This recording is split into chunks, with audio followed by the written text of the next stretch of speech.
Hello, welcome to Newscentre with me, Parikshit Luthra.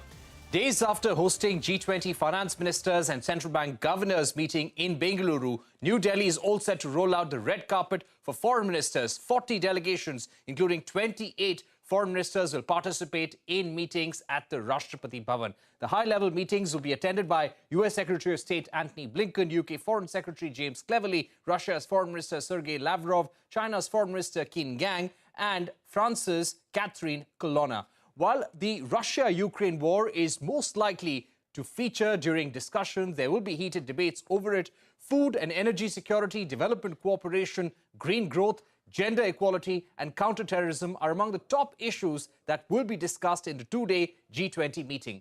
The foreign ministers and delegates will also be calling on Prime Minister Narendra Modi, and Prime Minister may address the G20 foreign ministers as well.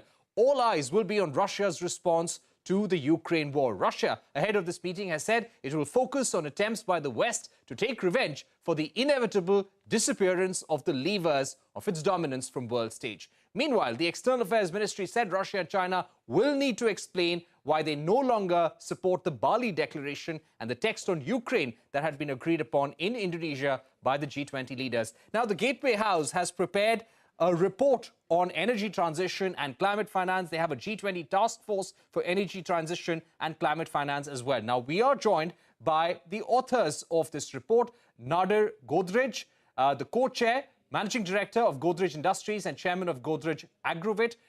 He is the co-chair for Gateway House Task Force on Energy Transition. We also have with us Amit Bhandari, senior fellow for energy, investment and connectivity at Gateway House. He's also a working group lead for this task force. Thank you very much for joining us. Mr. Godrej, if I can begin with you.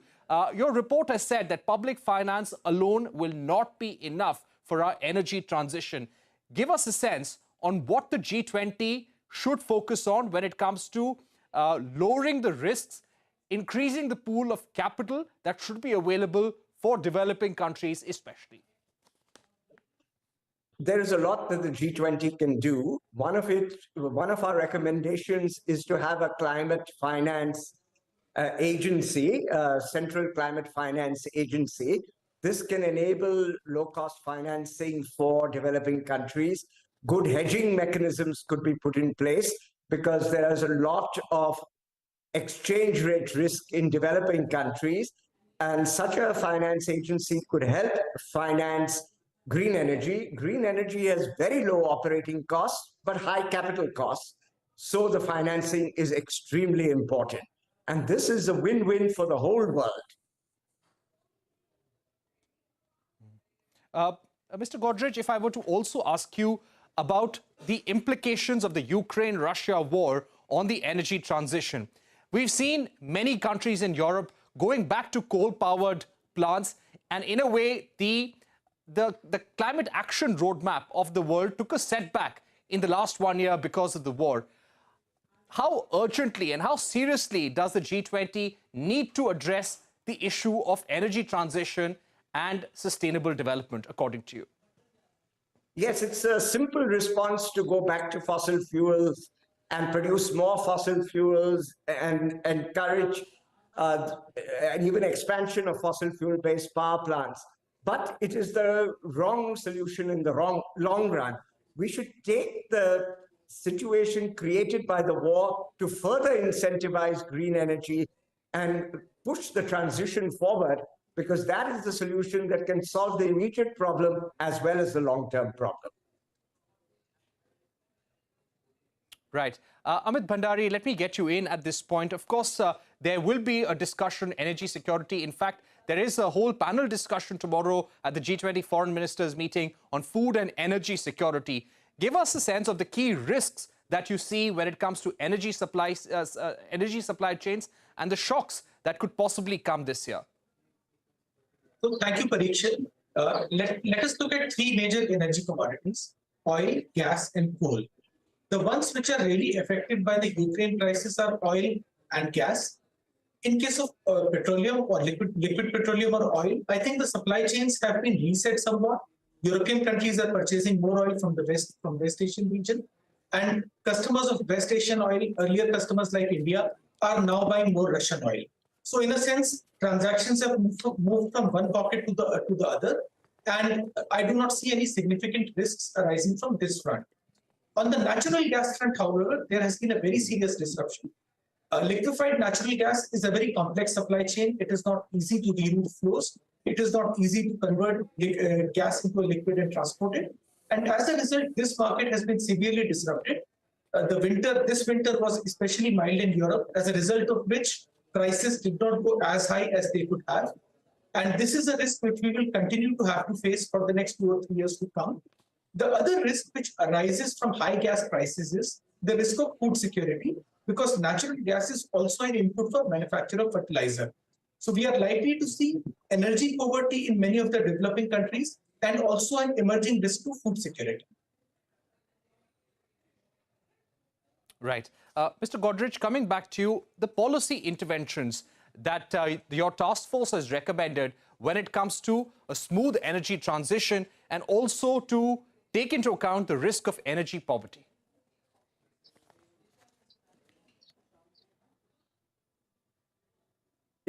We have put out a full report, and I encourage people to read it.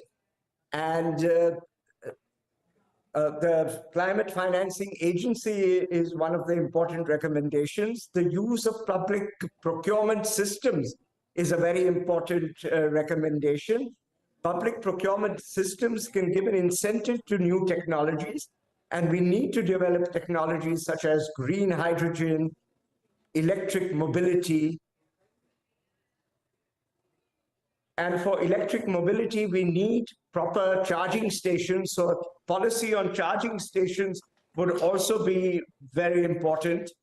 We have also recommended modular nuclear. This is a technology that exists, but a lot of development work is needed, and governments can play a role in promoting such technologies.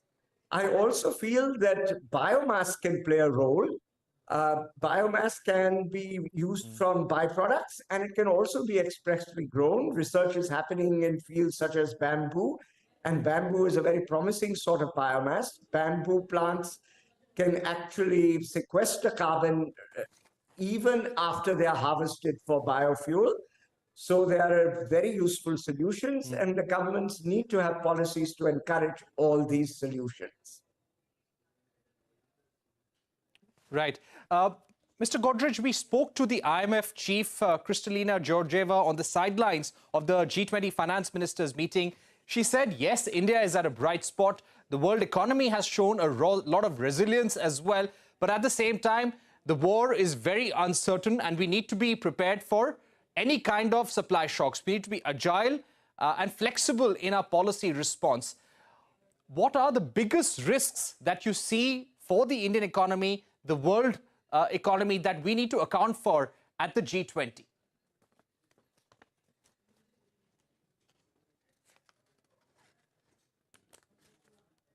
The geopolitical risk is very big. We already saw what the Ukraine war did. Heaven forbid that there's not such a situation in the Eastern Asia. China has been threatening to do quite a lot of things. So we need to be prepared for all of these.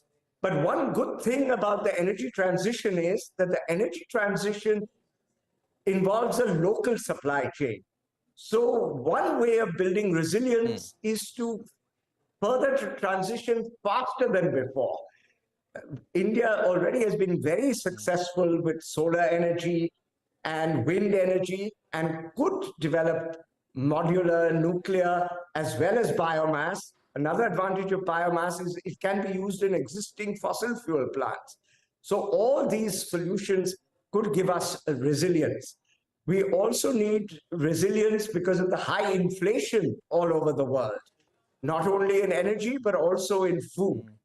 And that the food inflation could be tackled by improving yields. Unfortunately, climate change itself is affecting the productivity of agriculture and is causing all these problems. So a quick solution to the climate transition would help us all in many, many ways. Right. Amit, coming to you, when it comes to risks for developing countries, which the developed world, which the G20 must account for, if we were to ask you to lay out those risks for us, what has your report identified So our report feels on that energy the key transition and climate finance? Yeah, our report feels that the key risk to developing countries at this point of time, of course, there is the climate risk, which is a long-term risk and which will play out. But a risk very specific to developing countries is that of energy poverty. And secondly, food insecurity or high food prices which may arise because of energy insecurity. We feel that there are certain workarounds which are needed for this. First of all, immediate energy insecurity or energy poverty is an emergency. It has to be dealt with as such. And while we may not like it, we will have to ensure that adequate energy supplies are available to the poorest countries in the world. And this may also mean that we may have to use fossil fuels in a larger quantity in the short run. But the consequences of not doing so are going to be much worse. On the second part, which is what do we do in the longer run to get rid of food insecurity, we feel one of the very promising solutions is looking at green hydrogen. Green hydrogen is produced by electrolyzing water using renewable energy as the power source. Green hydrogen can replace natural gas as a feedstock for fertilizer, and potentially also it can be used potentially in power plants and transport as well. So it can replace a very wide range of hydrocarbons, the kind which have especially been vulnerable to a disruption, and it can also help with the issues of food insecurity. Creating local business models and creating financing arrangements for these should be a priority for G20 to reduce risks for the developing world. Right. Amit, if I were to also ask you about how the G20 agenda this year could be impacted because of differences between the G7 and Russia and China. We saw the communique in the finance ministers last week collapsing because Russia and China did not want any reference to the Ukraine war. They did not want any kind of paragraphs or line on the war at all to be in the communique. So when you have hostilities of this kind in the room, when your diplomats and ministers are talking, do you feel the G20 will still be able to make adequate progress, positive progress on energy transition and climate finance roadmap? That's an excellent question given the circumstances we are in right now. So we have to acknowledge that there are certain aspects, there are certain dimensions where there isn't going to be any kind of a meeting of minds between G7, China, Russia, and the entire grouping. Having said that, we still have to realize that there are certain issues and emergencies which are dire and which affect us all. Climate change and a green transition is one of them. And being able to find common ground and work on these is something that the G20 can still strive and work towards. There are certain things which we will not have a meeting ground on. Okay, let us try and put these aside for the moment, but let us ensure that things that we agree upon, food security, energy security, climate finance, these continue to get the attention that they deserve. Right. My final question to you, Mr. Nadir Godrej, just to put this in perspective as we end the discussion. One key hope from the G20 meeting in New Delhi, what it should achieve in terms of energy transition, climate finance, and a roadmap for the world as well. What kind of policy consensus would you like to see?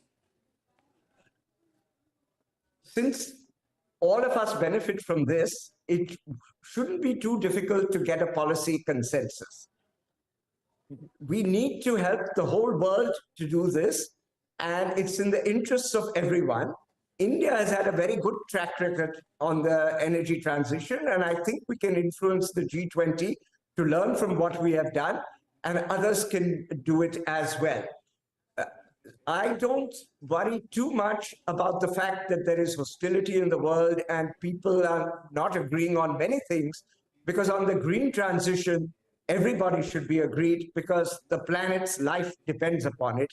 So I am quite confident that we will be able to come up with good proposals that all the G20 members will accept. All right, Mr. Nadir Godrej, thank you very much for speaking to us. And Amit Bhandari of the Gateway House, putting the report on energy transition and climate finance in perspective for our viewers. Clearly, this will be one of the big focus areas of the G20 through the year. So let's wait and see what the joint statement says on the issue of increased climate financing. We're going to take a short break at this point, but when we return, we'll shift our focus to a discussion on Moody Analytics' latest report on gender gap, which also says that bridging the gender gap could boost the global GDP by $7 trillion. Remember, gender parity is a big issue when it comes to G20 meetings in New Delhi as well. Don Holland, Director, Economic Research at Moody's, is going to be joining us in just a bit. Don't go anywhere. We're taking a break, and we'll be right back.